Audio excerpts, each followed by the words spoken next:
bom dia para você que está aqui ligado na Madrugada Astral. Lembrando que eu sou o Cláudio Luz Tarô e toda quarta-feira, a partir das 5h30 da manhã, nós temos um encontro marcado. Lembrando que o Madrugada Astral é uma revista eletrônica. Todos os dias tem um comunicador diferente, sempre trazendo uma mensagem de luz, de autoconhecimento, para que você inicie aí o seu dia com o pé direito.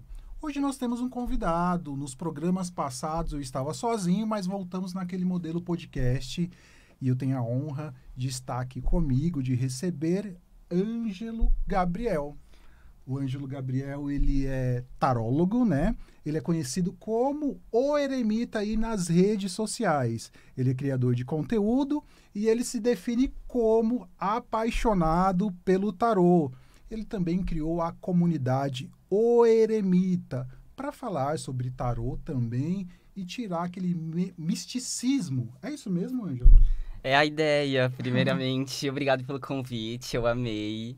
E sempre muito bom voltar, é a segunda vez que eu volto aqui na rádio. Seja bem-vindo, novamente. Obrigado. E é isso, tenho aí a intenção de levar informação no máximo possível para poder desmistificar o tarô, né? Porque eu acho que a gente ainda está vivendo um momento que depois da pandemia intensificou a busca pelo tarô, e aí a gente tem aí um monte de misticismo, a gente tem aí um bololô, digamos assim, que às vezes acaba dificultando um pouco o trabalho do tarólogo por si só, né? Entendi. Então, tento ao máximo levar a informação. Legal. Ângelo, para a gente começar o nosso bate-papo, me conta, como que o tarô chegou à tua vida, como que ele se tornou a sua paixão e profissão? Dos primeiros momentos que eu lembro de ter tido contato com cartas, de um modo geral, foi com a minha avó. Ela ia numa cartomante, uma vizinha e tudo mais. E isso eu deveria ter 5, 6 anos. E ela tirava muitas cartas e eu lembro que isso já me pegava de algum modo. Mas depois disso, eu nunca soube, assim, que era uma coisa que você estudava, que era uma coisa técnica e tudo mais. E aí, quando eu fiz 18 anos, eu me mudei de cidade. Fui morar numa pensão e lá tinha uma senhora que ela lia baralho cigano. E aí eu falei, nossa, isso aqui é interessante, acho isso bacana, a ideia, né? A ideia de você saber alguma coisa. E aí comecei a procurar alguns conteúdos. Aí fui primeiro pro YouTube, daí fui pra internet, daí entendi que as pessoas estudavam. Só que nesta época, eu não tinha, assim, um tostão furado pra nada. Sim. Universitário, no começo da faculdade e tudo mais. E aí eu fui num sebo, um certo dia, de forma despretensiosa. E lá daí tinha um livro de tarô. Que não era um livro muito bom, depois eu descobri, né? Conforme a gente vai estudando, a gente vai entendendo também. E aí, a pessoa que deixou o livro, ela deixou com as cartas. Era uma impressão meio ruim, mas foi o que eu precisava no começo. Aí fui lendo, daí você ia tirando as cartas daí pros amigos, pros familiares, com o livro ali na mão, daí fui fazendo um caderno. Aí assim eu fui indo, assim, eu não tive um começo muito espiritual, né? Às vezes a pessoa tem os caminhos, às vezes ela tem um chamado um pouco mais nesse lugar espiritual. Não foi exatamente o meu caso. E aí, no sentido de profissão, eu sou formado em letras pela Universidade Federal de Pelotas. E letras e tarô, eu acho que de algum modo tem tudo a ver. Conta uma história, é isso, basicamente? Um pouco porque a gente tem a literatura, e aí a gente tem o tarô muito na literatura, né? A gente tem muito essa questão dos detalhes, da contação de histórias. Um pouco pela própria estrutura. A gente tá falando de uma estrutura simbólica, né? A leitura de imagens é algo muito mais técnico até, às vezes, do que as pessoas imaginam. Então, uma coisa meio que foi levando a outra. Hoje em dia, eu tenho uma plena certeza que se tornou minha profissão, porque eu gosto muito de história, eu gosto muito da ideia de você entender o ponto de você contar uma narrativa. Então, assim, uma coisa foi tornando a outra, assim. E aí, depois, comecei a produzir conteúdo na intenção de divulgar o trabalho. E aí, foi assim que se tornou profissão, paixão. E aí, uma coisa vai levando a outra. Entendi. Agora me conta, lá no seu começo, quando você foi começar a fazer os seus atendimentos, eu vi que você começou em sites Uhum, de atendimentos, né? uhum. Como que você chegou nesses sites? Como que foi esse processo para você? Os seus primeiros contatos com os seus consulentes? Olha, o começo de toda a profissão é difícil, né? Sim. E aí eu acho que a gente vai buscando formas de conseguir trabalhar, né? Uhum. Até que você consiga construir uma cartela de clientes, até que as pessoas confiem no seu trabalho. Então, eu sempre fui bem carudo, assim, ao mesmo passo que eu não tinha ainda muito estudo, eu comecei a produzir conteúdo nesse aspecto de estudo esse livro, faço isso, faço aquilo. E aí os sites, eles entraram muito nesse lugar também. Já pode ser que seja uma experiência, pode ser que eu consiga é, começar a praticar, né? Uhum. Então, pelo menos o site que eu trabalhei, ele não permitia que eu me divulgasse por fora. Então, eu entendi mesmo que era só realmente a questão da experiência, né? Uhum. Porque no site você trabalha digitando. Então, você tem Uhum. que fazer a tiragem e digitar. E às vezes as pessoas compram assim 2, 3 minutos e você tem que Nossa, dar é uma leitura. muito rápido.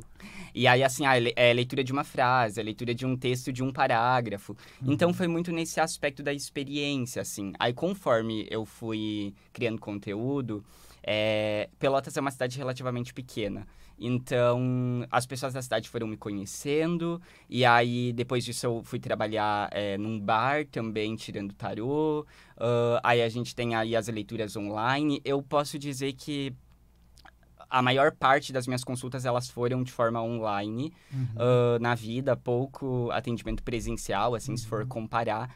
Mas foi muito nesse aspecto, assim, de onde é que eu posso trabalhar, onde é que rola. Teve uma época, quando eu tava pra me mudar pra São Paulo, que eu tava mandando, tipo, currículo pra lugares esotéricos de São Paulo, que eu nunca recebi uma resposta. Aham. Mas eu tava nesse lugar, assim, tipo, Sim, pode ser uma experiência. Então foi entendi. muito nesse aspecto. Nossa, que bacana, que história. Então você falou também, acabou de contar para nós, para o nosso público, que você começou, meio que você começou estudando e fazendo conteúdo. Então isso foi Uhum. te trazendo uma bagagem automaticamente, né? Então você foi aprendendo, ao mesmo tempo que você foi aprendendo, você foi ensinando para as pessoas. Isso que eu acho bacana, porque eu conheço o Ângelo, na verdade eu conheci primeiro no YouTube, porque ele tem um canal, é o Eremita lá também? Olha, hoje em dia eu mudei as minhas redes tudo pra Ângelo Gabriel. Então, tipo, aí é Ah, Ângelo Gabriel tá. Tarô, mas eu uso o de user ainda, porque ficou, né? Depois, quando eu Ah, comecei e tudo mais.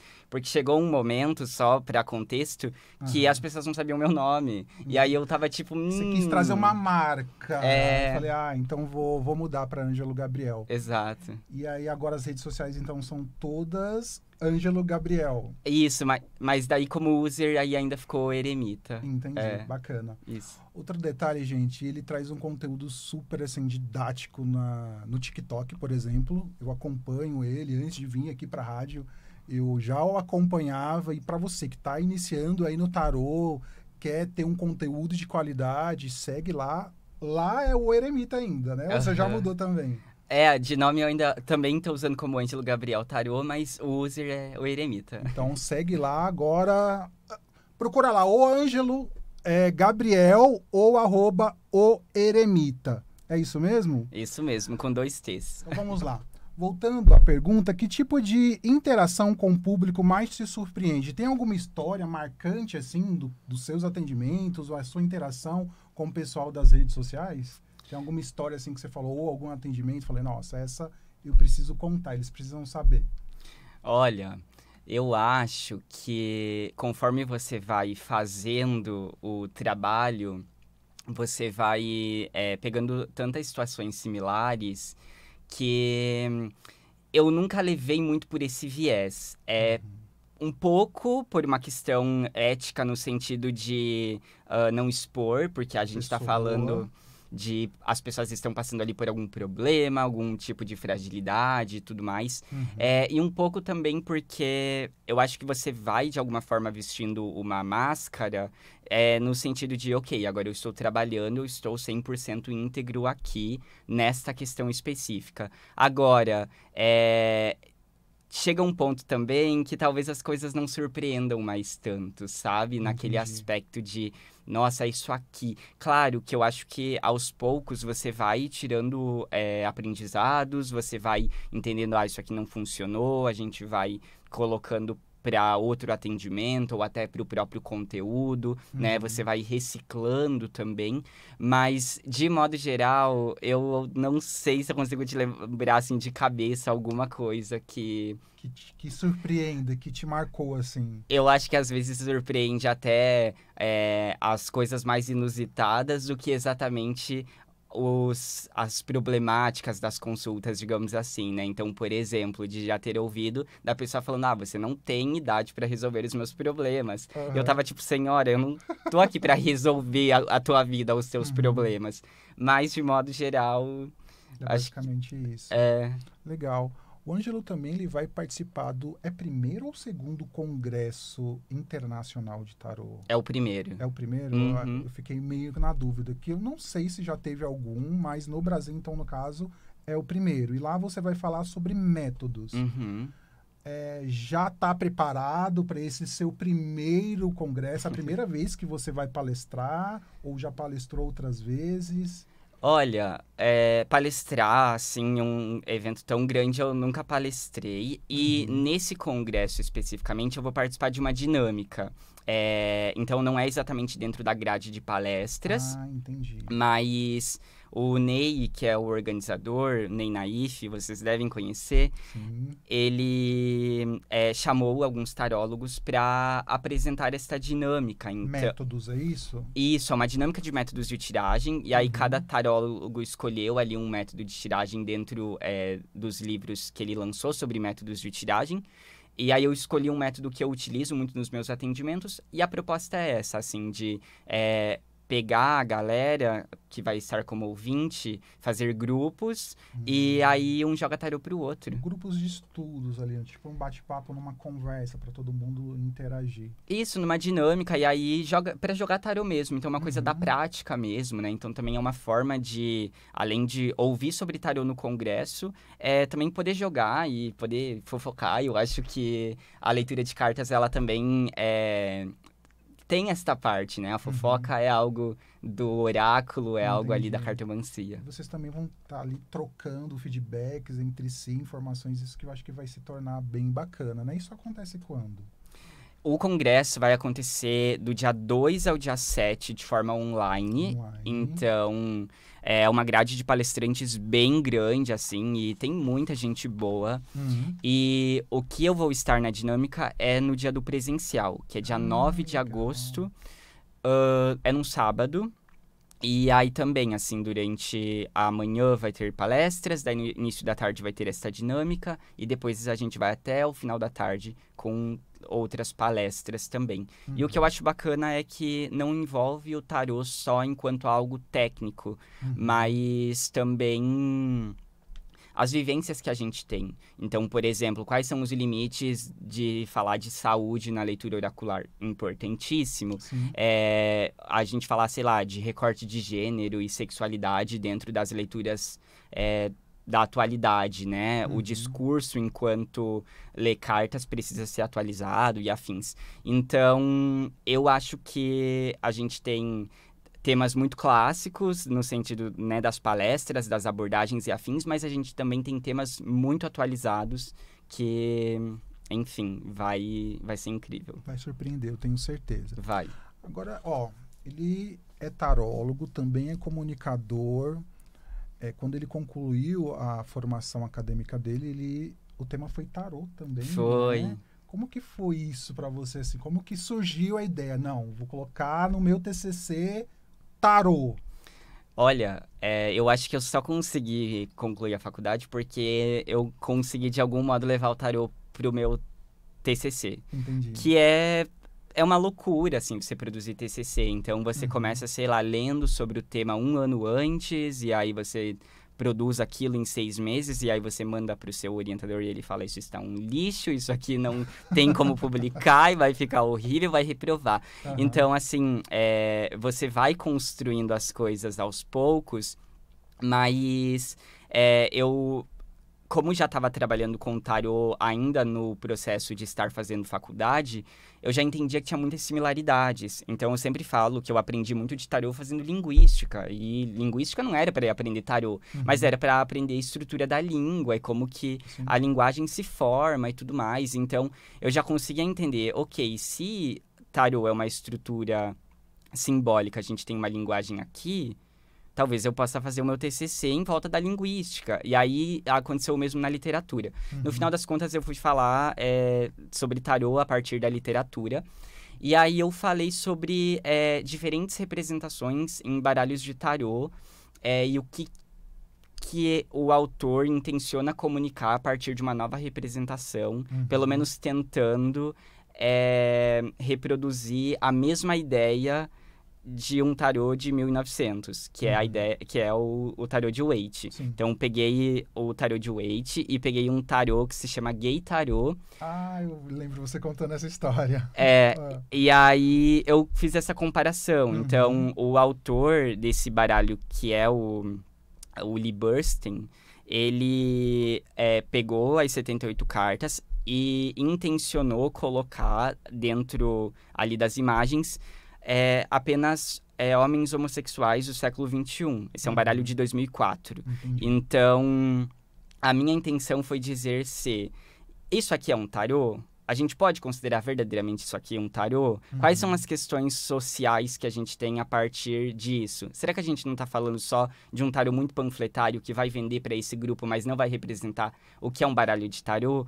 Então, o que aconteceu para mim, assim, foi muito prazeroso, é que eu consegui levar o meu trabalho de tarólogo para a academia e consegui também falar sobre a minha sexualidade dentro desse aspecto de que bom que a gente tem esse baralho, mas que talvez não represente exatamente a mesma ideia de um clássico, e isso pode muitas vezes atrapalhar se você estuda. Então a gente consegue construir toda uma ideia, mesmo não falando de leitura oracular. Então a gente consegue pegar o tarô como objeto de estudo. E foi basicamente isso, assim, foi algo que eu não construí sozinho, assim, eu levei pro meu orientador e falei, eu queria falar sobre isso, ele me deu uma bagagem absurda, até brinquei dele falando que estava horrível e não sei o que lá, porque ele realmente falou e ele tinha razão, mas é assim que daí você vai lendo mais e aí você vai construindo, então foi um processo bacana, foi um processo cansativo, mas que depois Deu tudo certo. Deu tudo certo, aprovei. Isso é bacana. Além de tarólogo, formado em letras, ele é assim, multifaceta, né? Ele também tem o seu próprio podcast, que é o Link na Língua, que ele grava com a Giovanna Lucato. Então, você fala de tarô também ou não? É todo voltado mais para variedade, sexualidade. Como que funciona esse seu lado comunicador? O que aconteceu comigo, e eu acho que às vezes isso acontece com todo mundo, não sei, mas sabe as crises de profissão? Sim. De você falar assim, cara, eu acho que eu não sei se eu tô realmente conseguindo produzir como eu gostaria. Isso aconteceu comigo no tarô também, porque chegou um momento da minha produção de conteúdo, do trabalho por si só, da rotina, que você vai enlouquecendo, porque você fala da mesma coisa, você atende situações similares, você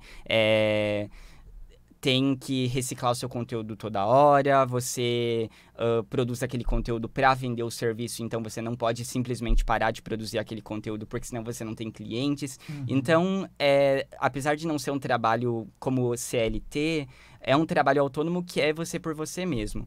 E aí, o que aconteceu comigo foi que, quando eu terminei a faculdade, chegou um ponto, assim, que a minha carreira como tarólogo funcionou muito porque eu consegui me dedicar 100%.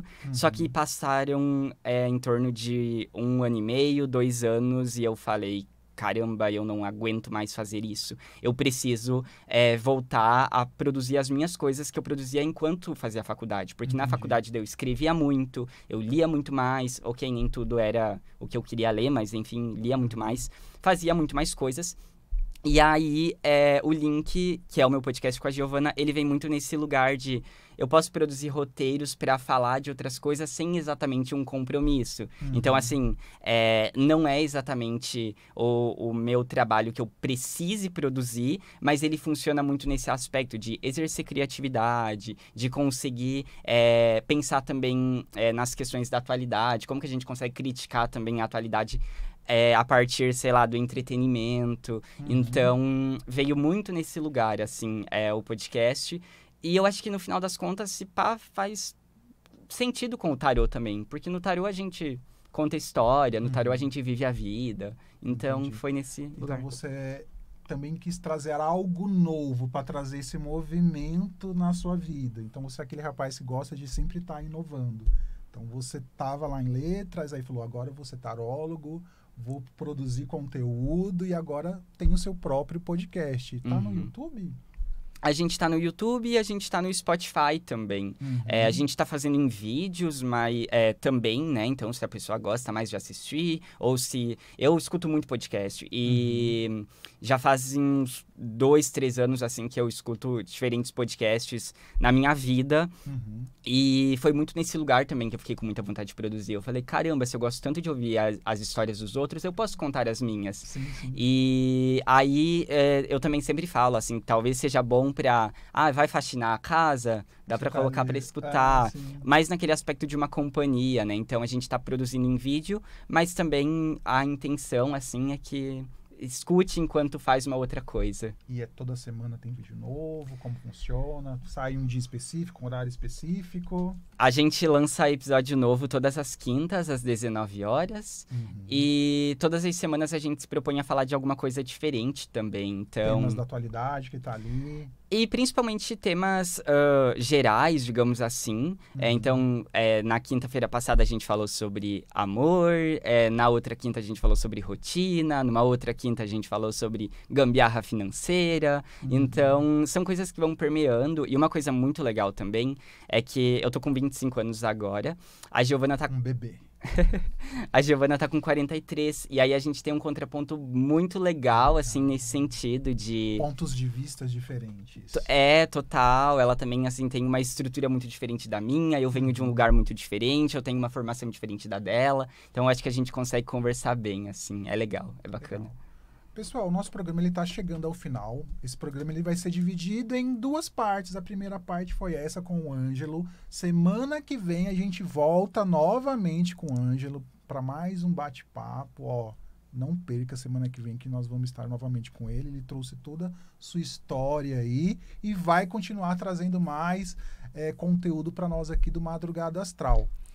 Lembrando que você tem um encontro comigo toda quarta-feira a partir das 5h30 da manhã. Então anota aí, na próxima quarta-feira nós vamos estar juntos novamente. Ângelo, obrigado. Eu que agradeço. A gente volta daqui a pouco. Na próxima semana nós vamos estar juntos novamente. Eu espero que você tenha uma excelente quarta-feira, que seja uma quarta-feira abençoada. E até a próxima quarta-feira, se ele quiser.